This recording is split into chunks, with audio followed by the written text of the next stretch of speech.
네, 저라면 솔직히 이 카메라 안 샀.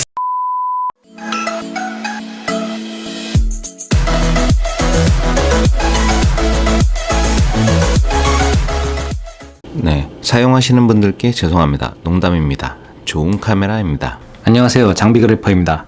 오늘은 철진한 카메라를 한번 다뤄보고자 합니다. 2017년 3월경에 발매된 캐논의 800D입니다.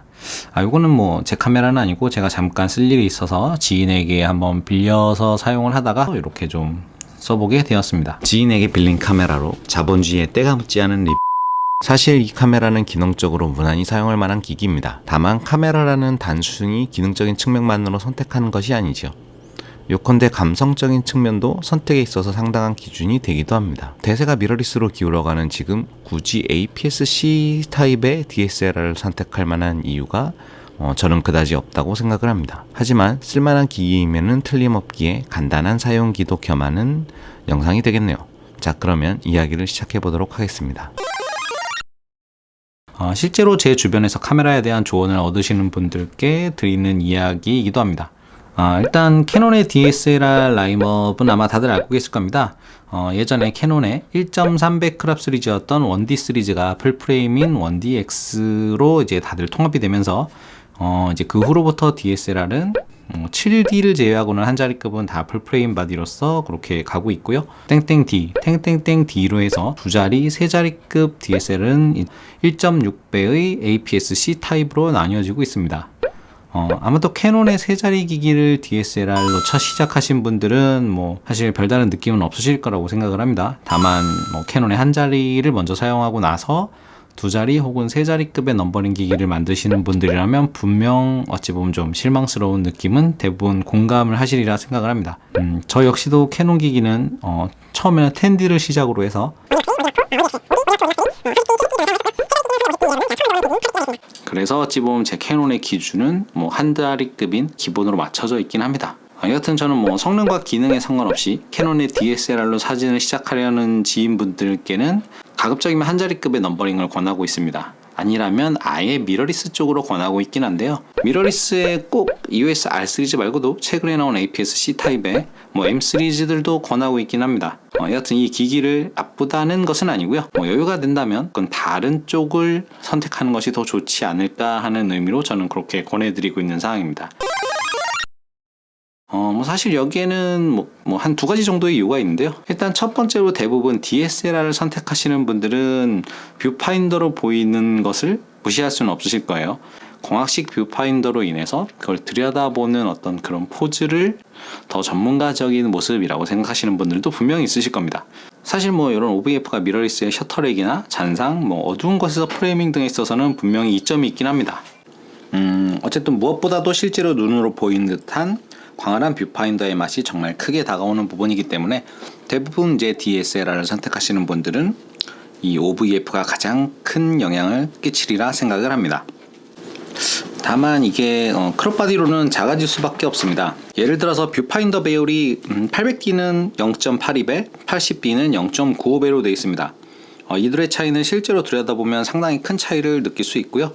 일단 크롭바디들 중에서는 이 정도의 급 나누기로 볼 수 있는 상황이긴 합니다.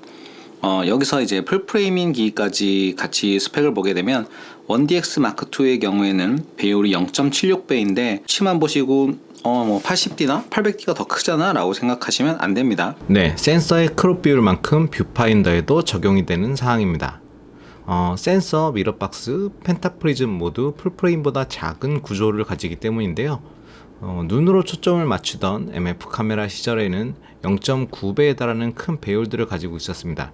초점을 맞추기도 유리했지만 프레임 전체를 한눈에 파악하기는 좀 힘들 정도로 큰 사이즈였기 때문에 AF로 넘어오면서는 전자식이 되면서 뷰파인더에 표시할 정보량들이 많아짐에 따라 대부분 배율이 0.7에서 0.8배 사이로 자리 잡게 되었습니다. 800D CI로는 약 95%, 80D는 약 98에서 100%라고는 나와 있습니다. 이게 5% 정도의 차이라는 건 상당히 큰 차이를 수반하게 됩니다. 나도 모르게 찍히는 부분들이 발생을 할 수 있다는 상황이긴 합니다. 그 외에 나머지 것들이 크게 두 번째라는 상황으로 묶을 수 있을 것 같은데요. 키감이라든지 키의 배열이라든지 바디의 재질 등 여러 가지 이유들이 있겠지만 사실 어쨌든 이런 거는 기능에 대한 부분에서는 조금 벗어난 사항들이기 때문에 크게 얘기하지는 않도록 하겠습니다. 디지털적인 특성은 일부러 캐논이 급나누기를 하는 성능을 제외하고는 최신 기기일수록 당연히 좋은 것은 사실이긴 합니다. 일단 그런 여러 가지 사유들로 인해서 캐논뿐만이 아닌 대부분의 브랜드에서도 가급적이면 어느 정도 풀프레임의 고급 기종으로 시작을 하는 것을 권하고 있고요. 특히 캐논은 더욱더 그렇게 권하고 있는 부분이긴 합니다. 사실 뭐 한 자리급도 EOS R 시리즈로 점점 더 무게를 실어가는 느낌이기도 하고 APS-C 타입 역시도 미러리스 쪽으로 많이 가닥을 잡고 있는 그런 과정이기도 합니다. 그럼에도 불구하고 과연 APS-C 타입의 DSLR을 사용할 이유가 있는가라는 거에 대해서는 저는 좀 굉장히 회의적인 사항이고요. 차라리 정말 DSLR적인 요소를 충분히 즐기고 싶으시다면 당연히 한 자리급의 광활한 뷰파인더를 지원하는 기기들로 가는 것이 저는 맞다고 생각을 합니다. 물론 그렇다고 해서 뭐 이 기기들이 사진을 찍을 수 없다거나 그런 부분들은 아니고 그냥 단순히 개인적인 취향과 제 주변의 지인들에게 제가 권하는 사항을 한번 간단하게 말씀을 드렸던 사항이고요. 뒤에서는 실제로 800D에 대한 이야기를 조금 해드리도록 하겠습니다. 네, 일단 뭐 기기의 외관을 보면 전형적인 DSLR입니다.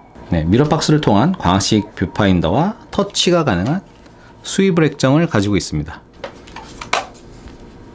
상단에는 다이얼 모드가 하나 있을 뿐 뭐 그 외에는 별다른 장치는 없고요. 다만 이 다이얼이 상당히 느슨해서 어깨에 메고 돌아다니다 촬영을 하려고 하면 어느새 돌아가 있습니다. 정말 황당한 경우가 빈번하고요. 좀 뻑뻑한 부품을 쓰던지 아니면 락 버튼이라도 달아놨어야 하는 게 아닌가 싶네요. 상단과 후면에 있는 조작 버튼은 상단에 3개의 고정 기능 버튼이 있습니다. 고정 기능 버튼으로 초점 영역 선택, ISO, 디스플레이 버튼이 있고요. 후면 같은 경우에는 캐논이 자랑하는 휠 다이얼은 없고요. 대부분 이제 보급형에서는 이렇게 십자형 버튼으로 마감이 되어 있습니다. 나머지 버튼들은 크게 설명할 것도 없으니 퀵 메뉴 버튼만 말씀드리자면 배정된 기능들을 더욱 빨리 설정이 가능하게끔 몰아두는 그런 역할이 되어 있는데요. 원래 고정 버튼들과 기능이 중복되기도 하는 터라 각 버튼의 고정 기능을 바꾸는 등의 개인적인 커스텀이 불가능하다는 게 좀 불만이긴 합니다. 그립부 자체도 뭐 사실 어느 정도 두툼해서 손이 정말 크신 분이 아니라면 그립을 하는 데는 별 무리가 없는 부분이긴 합니다. 최근 추세에 맞게끔 여러 가지 단자들은 같이 들어가 있습니다. USB는 B타입이 들어가 있고요. 그리고 HDMI 포트가 있고 리모컨 단자, 마이크 단자가 이렇게 있어서 영상을 촬영하는 데는 큰 문제가 없는 부분들이긴 합니다. SD카드 슬롯 하나 들어가 있고요. 배터리 같은 경우에는 LP27이라는 캐논의 전형적인 작은 배터리들을 사용되고 있습니다. 아이고, 비품 배터리가 들어가 있네요. 딱 보셔도 아시겠지만 그렇게 큰 크기의 기기는 아닙니다. 생각보다 이제 뭐 DSLR 치고는 컴팩트한 바디에 속하고요. 1420만화소의 APS-C 타입 1.6 크랍 센서를 사용하고 있고 이미지 프로세서는 디직7을 사용하고 있습니다. AF 포인트는 45포인트이지만 중앙부는 듀얼 크로스 AF로 되어 있고요. 물론 조금 벗어난 주변부로 들어가면 뭐 고급 기종과 비교하기 어려운 그런 AF 포인트들을 가지고 있습니다. 아무래도 그런 점에서 급나누기가 들어가는 부분들이 있고요. F2.8에 감도 100에서 EV-18까지의 AF가 가능한 수준이라고 스펙상으로 나와 있고요. 뭐 라이브 뷰시의 AF는 아무래도 최근에 나온 듀오필 셀 기계들에 비해서 좀 많이 아쉽긴 합니다. 못 잡는 건 아니고요. 좀 이렇게 신속하다라는 느낌이 거의 없이 그냥 정적인 피사체에서는 충분히 활용이 가능하고요. 천천히 움직이는 피사체까지도 추적은 가능하지만 막 역동적인 움직임을 따라갈 수 있을 만큼의 AF 성능을 가지고 있는 것은 아닙니다. 뭐 70D 이후로부터 듀얼 픽셀 AF를 이용한 라이브 뷰도 가능하게 되어 있는데요. 라이브 뷰 시에는 듀얼 픽셀 AF로 인한 얼굴 트래킹도 가능하긴 합니다. 아마도 오디막 4 정도에서가 거의 완성형이라고 보여지는 RGB 플러스 IR 측광 센서를 통한 얼굴 인식의 추적 기능이 여기에도 지원을 하고는 있습니다. 사실 실질적으로 써보면 뭐 그렇게 이상하지 않아요. 쓸만하고 얼굴의 피부톤을 따라가는 AF는 쓸만합니다. 잘 따라가긴 하는데 이제 그거를 좀 빠르게 연속 추적하는 성능은 아무래도 고급 기종들에 비해서 사실 떨어지는 부분이 있습니다. 네, 제가 가진 소니 A7R와 비교를 해보면 A7R가 확실히 빠르긴 하지만 눈동자 AF를 제외하면 얼굴이라고 인식하는 기준은 대등소이합니다. 하지만 실제 인물 촬영 시에서는 확실히 최근 기기가 인식률이 더 좋은 건 어쩔 수 없습니다. 연사 같은 경우에는 이제 초당 6메가 정도를 지원하고 있고요. 라이브 뷰 시에는 4.5메가 정도로 줄어들게 됩니다. 셔터 스피드는 뭐 대부분의 이제 보급기와 그렇듯이 4000분의 1초에서 30초까지를 지원하고 있습니다.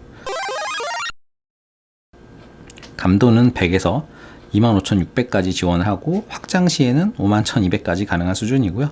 노이즈 감도는 3,200부터 노이즈가 발생하며 디테일도 조금씩 떨어지기 시작합니다. 감도 6,400은 제법 거슬리긴 하지만 쓸 수 있는 수준이고요.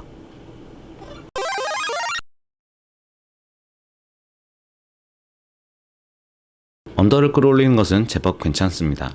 하나씩 내려가면서 촬영을 해보고 보정을 해본 사항인데 마이너스 3스타까지는 무난히 보정이 되고 마이너스 4스탑부터는 노이즈가 좀 끼는 보정 결과물을 얻을 수 있습니다. 마이너스 7스탑부터는 손실이 발생하니 적당히 감안하셔야 될 부분이고요. 사실 최근 기기들에 비해서 한 두어 스탑 정도는 아쉬운 다이나믹 레인지입니다. 모든 카메라는 언더보다는 오버가 살리기 힘들죠. 플러스 3스탑까지는 쓸만합니다. 플러스 4스탑부터는 날아가는 정보들이 보정을 해도 발생을 하고요.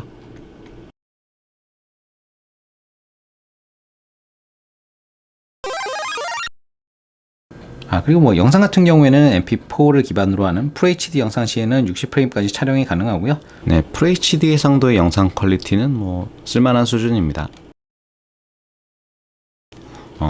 지금 보시는 건 사진이 아니고 영상이고 삼각대에 거치해 둔 건데요. 4K가 안 되는 것은 사실 수긍은 하겠습니다만 슬로우 촬영이 안 되는 것은 매우 아쉬운 부분이 아닐 수 없습니다.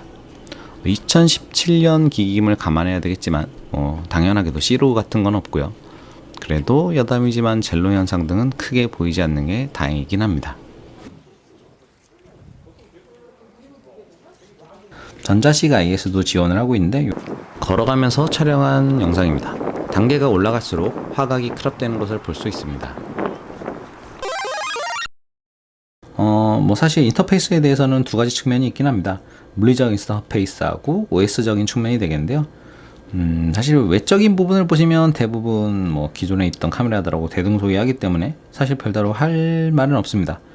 캐논 고급 기종에 비해서 버튼이 조금 부족하고 상태 액정 창이 없다는 정도? 그 정도가 될 것 같고요. 내부적인 사항 같은 경우에는 대부분의 카메라 업체들이 그렇듯이 가로로 길게 늘어지거나 세로로 길게 늘어지는 인터페이스를 사용하고 있습니다. 사실 이 부분들 외에 벗어나는 혁신적인 인터페이스를 사실 별로 본 적은 없었던 것 같고요. 사실 캐논을 쓰면서 약간 좀 불편한 건 사용자 정의 기능, C 펑션 기능인데요. 메뉴에는 없지만 바디에서 조작하기 애매한 부분들이 있고 모든 메뉴를 다 밖으로 빼놔서 혼란스러운 소니에 대비해서 사실 좀 정리되어 있는 부분이긴 합니다만 오히려 그 자체만으로도 좀 생소한 부분들이 있기 때문에 이거는 좀 일장일단이 될 수는 있을 것 같습니다. 어쨌든 자주 쓰는 것들은 밖으로 빼놓고요. 자주 안 쓰는 세세한 기능들은 좋아하시는 분들은 좋아하실 것 같고 오히려 더 어렵고 찾기 힘들고 뭐가 있는지 잘 모르겠다 하시는 분들이 있기 때문에 카메라 인터페이스 자체는 오래 써서 익숙해지는 수밖에는 없을 것 같습니다. 외장 플래시를 사용한다거나 여러 가지를 할 수 있게끔 기본적인 카메라의 성능 자체는 모두 다 들어있는 카메라이긴 합니다. 성능적인 면에선 이걸로 찍을 수 없는 사진은 별로 없으리라 생각을 합니다. 와이파이와 NFC, 블루투스 기능도 함께 지원을 하고 있습니다. 네, 마지막으로 결론을 말씀드리자면 이 800D는 작품 활동에 전혀 문제가 없는 괜찮은 성능을 갖춘 기기이긴 합니다. 그래도 200D나 1400D 같은 걸 고려하시는 분들은 그런 건 눈길도 주지 마시고 차라리 이걸 선택하는 게 낫고요. 하지만 APS-C 타입을 고려하는 이유가 크기라면 그냥 미러리스를 사시는 게 더욱 좋습니다. 그래도 DSLR을 쓰셔야겠다면 풀프레임의 한 자리급 기기를 사시는 걸 강력하게 추천드립니다. 감사합니다.